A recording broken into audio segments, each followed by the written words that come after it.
किसी ने क्या खूब कहा है कि legends never die.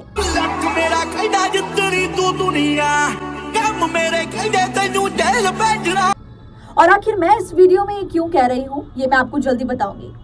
Punjabi pop singer Sidhu Moosewala, ऐसा शायद ही कोई व्यक्ति हो जिसको सिद्धू मूसेवाला के बारे में ना पता हो या जिसने सिद्धू मूसेवाला के गाने ना सुने हो। साल था 2022, महीना था मई। मनसा जिले में अज्ञात लोग आए, ताबड़तोड़ गोलियों से सिद्धू मूसेवाला पर हमला किया और उनकी मौत हो गई। वो तस्वीरें देखकर सभी लोग विचलित थे। जितने भी फैंस थे सिद्धू मूसेवाला के या फिर उनके परिवार वाले, किसी को यकीन ही नहीं हो रहा था कि इतने बुरे तरीके से उन पर फायरिंग की गई। अगर मैं आपसे कहूं कि अब छोटे सिद्धू मूसेवाला आ चुके हैं तो आप यकीन करेंगे? ऐसा सच में है और ऐसा कह रहे हैं सिद्धू मूसेवाला के माता और पिता। सिद्धू मूसेवाला की मां चरण कौर और बलकौर सिंह के घर पर एक बच्चे का जन्म हुआ और उन्होंने इस बच्चे का नाम शुभदीप रखा। शायद बहुत सारे लोगों को ये पता भी नहीं होगा कि सिद्धू मूसेवाला का रियल नेम शुभदीप सिंह था। सिद्धू मूसेवाला के पिता ने सोशल मीडिया पर एक रील शेयर की और एक फोटो शेयर की जिसमें कि साथ में केक कटिंग जब हो रही थी तो केक पर लिखा हुआ था कि लेजेंड्स नेवर डाई।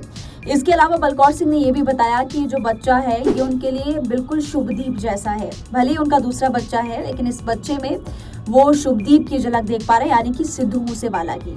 इसलिए मैंने इस वीडियो की शुरुआत में कहा था कि लेजेंड्स नेवर डाई और उनके घर पर छोटे सिद्धू मूसेवाला आ चुके हैं। आखिर इस बच्चे के जन्म की इतनी चर्चाएं क्यों हो रही है? वो इसलिए क्योंकि सिद्धू मूसेवाला की मां की उम्र 58 साल की थी और इस उम्र में बच्चे को जन्म देना आसान नहीं था। उन्होंने आईवीएफ तकनीक के जरिए इस बच्चे को जन्म दिया है। इसकी फुल फॉर्म है इन विट्रो फर्टिलाइजेशन। आखिर क्या होती है इन विट्रो फर्टिलाइजेशन, इस वीडियो में मैं आज आपको बताने वाली हूँ और क्या ये खतरनाक साबित हो सकती है ये भी बताऊंगी। सबसे पहले तो आईवीएफ तकनीक का वे लोग इस्तेमाल कर सकते हैं जिनकी सेहत बिल्कुल सही हो, जिनका ब्लड प्रेशर कंट्रोल में हो। चरण कौर की डॉक्टर ने ये बताया कि उनके पास हमेशा वो मेडिकल चेकअप के लिए आती थी और कभी कभी थोड़ा मुश्किल भी हो जाता था क्योंकि बुढ़ापे के वक्त में कभी कभी ब्लड प्रेशर ऊपर नीचे होता है जिसकी वजह से चेकअप में भी दिक्कत आती है और आने जाने में भी परेशानियों का सामना करना पड़ता। डॉक्टर का ये कहना है कि आसान नहीं था। एक तो उनकी उम्र ज्यादा थी, इसके अलावा उनको कभी कभी ब्लड प्रेशर की वजह से भी दिक्कत होती थी, रक्तस्राव भी हो जाता था जिसकी वजह से एक एक चीज की बारीकी से जांच करनी पड़ती। लेकिन अच्छी बात यह थी कि चरण कौर बिल्कुल स्वस्थ थी जिसकी वजह से वो इस बच्चे को जन्म दे पाई। देखिए, आईवीएफ तकनीक की शुरुआत साल 1978 में हुई थी। तो चलिए अब हम आपको बताते हैं कि आईवीएफ यानी कि इन विट्रो फर्टिलाइजेशन है क्या। देखिए, आईवीएफ तकनीक में होता क्या है कि एग और स्पर्म को लिया जाता है और टेस्ट ट्यूब में मिलाया जाता है। उसके बाद फीटस को जो महिला है उसके गर्भ में रख दिया जाता है। आईवीएफ का उपयोग सिर्फ और सिर्फ उन केसेस में किया जाता है जहां पर महिला की जो ट्यूब है उसमें संक्रमण हो गया है या फिर किसी अन्य कारण से वो क्षतिग्रस्त हो गई है।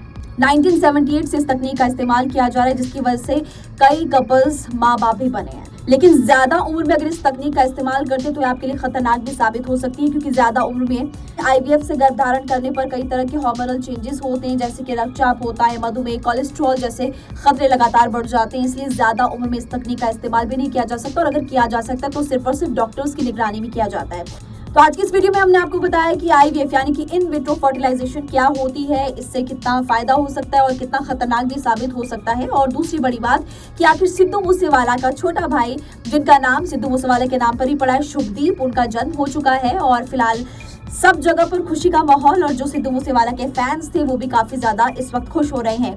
आपको ये वीडियो कैसे लगी कमेंट बॉक्स में जरूर बताइएगा। साथ ही इस चैनल को सब्सक्राइब करना आप ना भूलें।